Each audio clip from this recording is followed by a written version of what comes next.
Assalamualaikum warahmatullahi wabarakatuh. Hello everyone. We are from Group 1. Here are our members. I am Septia Sakinatul Kiram as the speaker, along with Dwi Setia Nurdin, Siti Samsiah, Tasya Nopayanti, Jaishu Muhammad, and Ananda Putri Padia. Before I start, I would like to say thank you to Mr. Mildan as our lecturer here.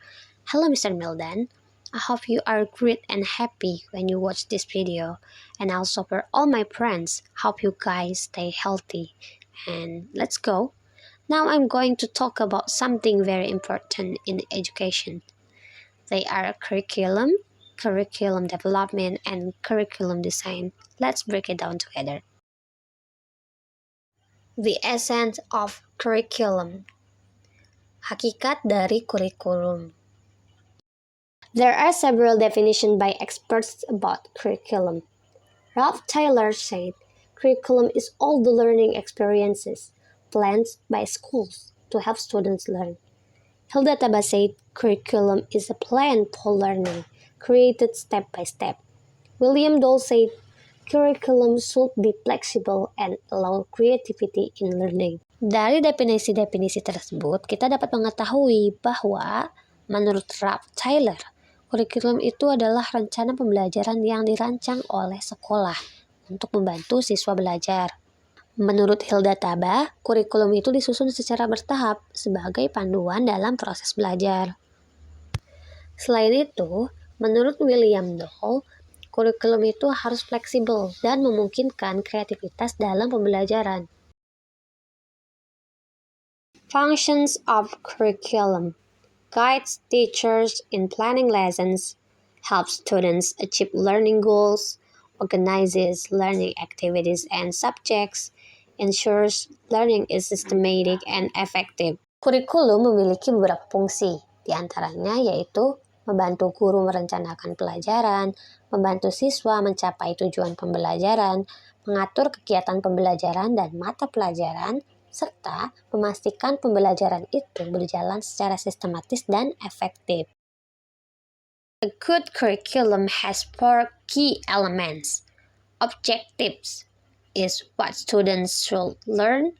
Content is subjects and topics taught. Strategies is teaching methods and activities. Evaluation is tests and assessments to check learning progress. Kurikulum yang baik memiliki 4 elemen kunci, diantaranya yaitu objectives, yaitu mengenai apa yang harus dipelajari siswa, atau bisa dikatakan objectives itu adalah tujuan pendidikan yang ingin dicapai. Isi atau konten, yaitu mata pelajaran dan topik yang akan diajarkan. Strategi, yaitu metode dan aktivitas pengajaran yang digunakan. Evaluasi, yaitu tes dan penilaian untuk memeriksa kemajuan belajar.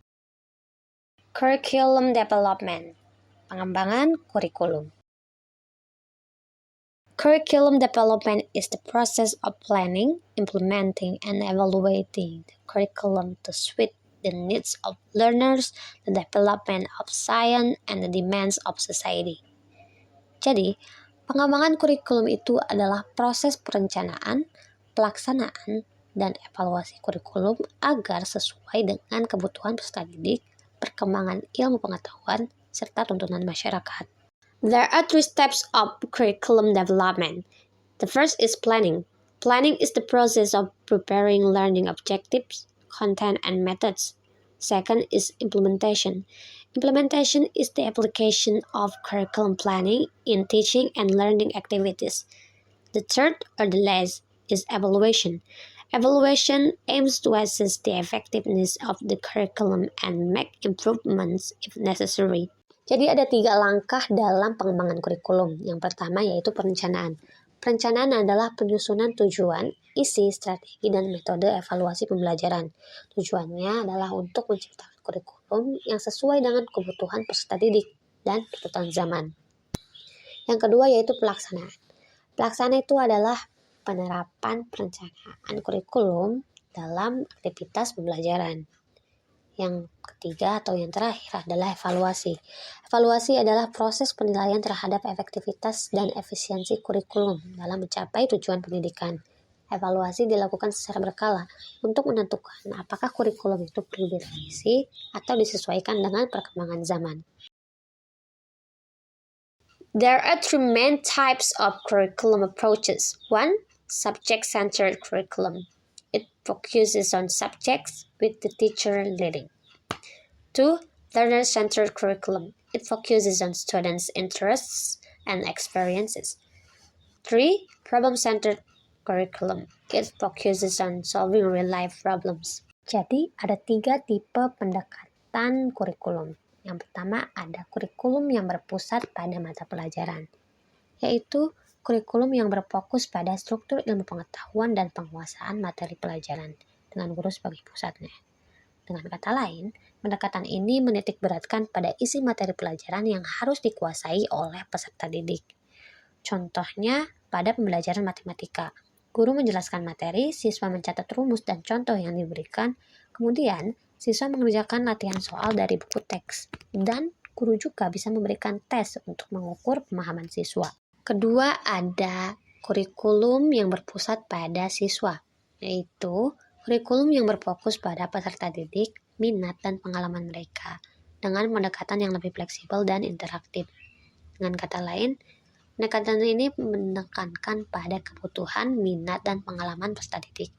Contohnya pembelajaran berbasis proyek, diskusi, studi kasus, observasi, presentasi, dan pendekatan lainnya yang mengharuskan siswa aktif dalam pembelajaran. Ketiga, ada kurikulum yang berpusat pada masalah, yaitu kurikulum yang berfokus pada pemecahan masalah nyata yang dihadapi siswa dalam kehidupan sehari-hari.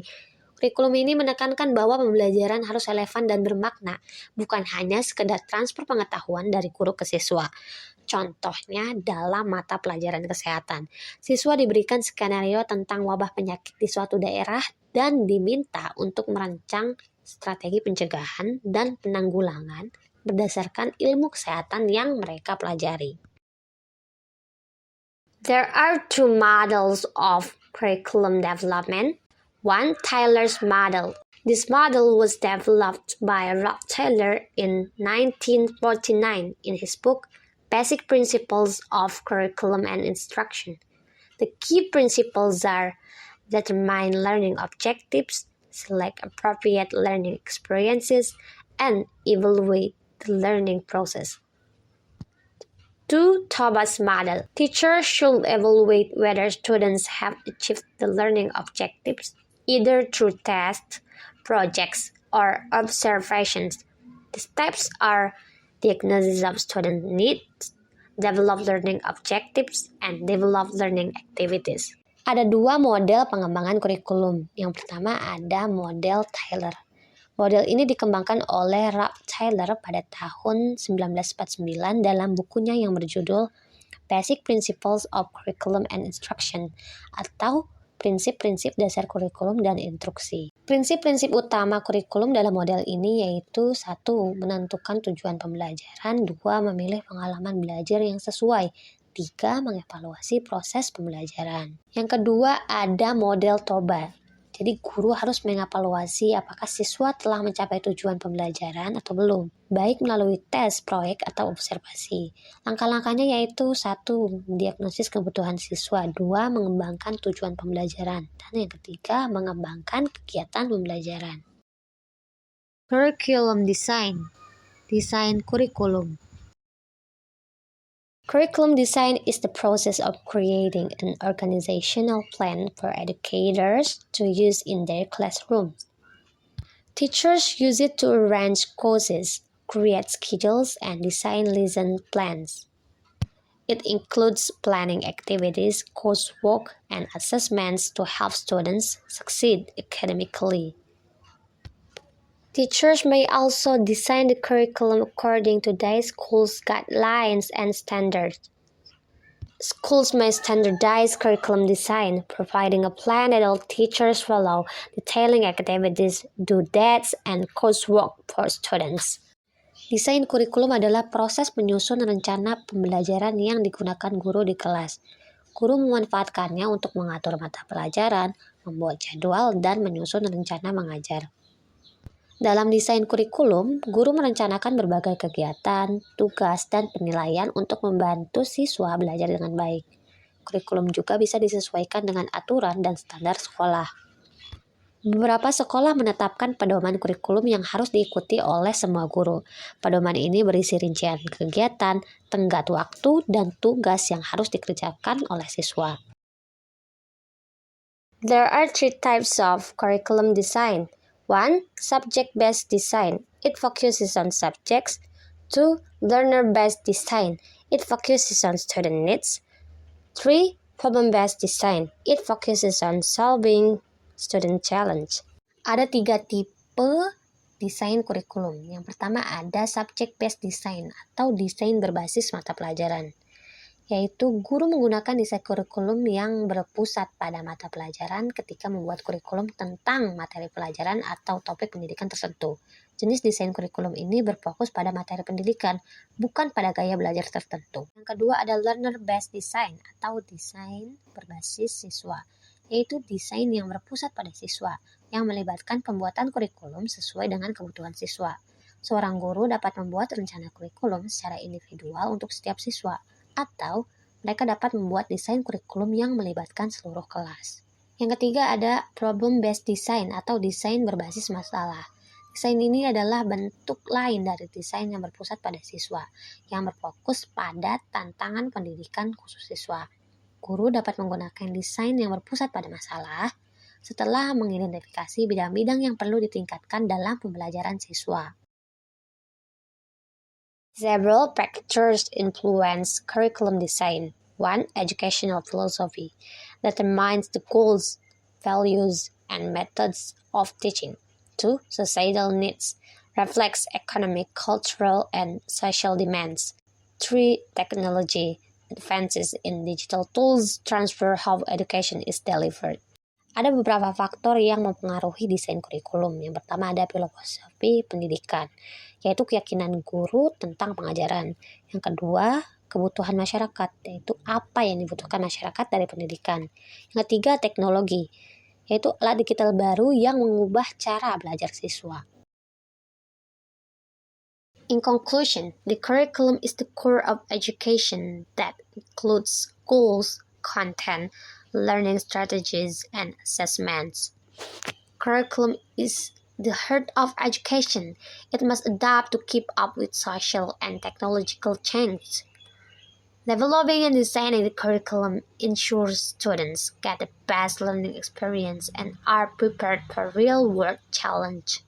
As students, understanding curriculum helps us appreciate the learning process. It teaches us that education is not just about memorizing facts, but about developing skills, solving problems, and adapting to the future.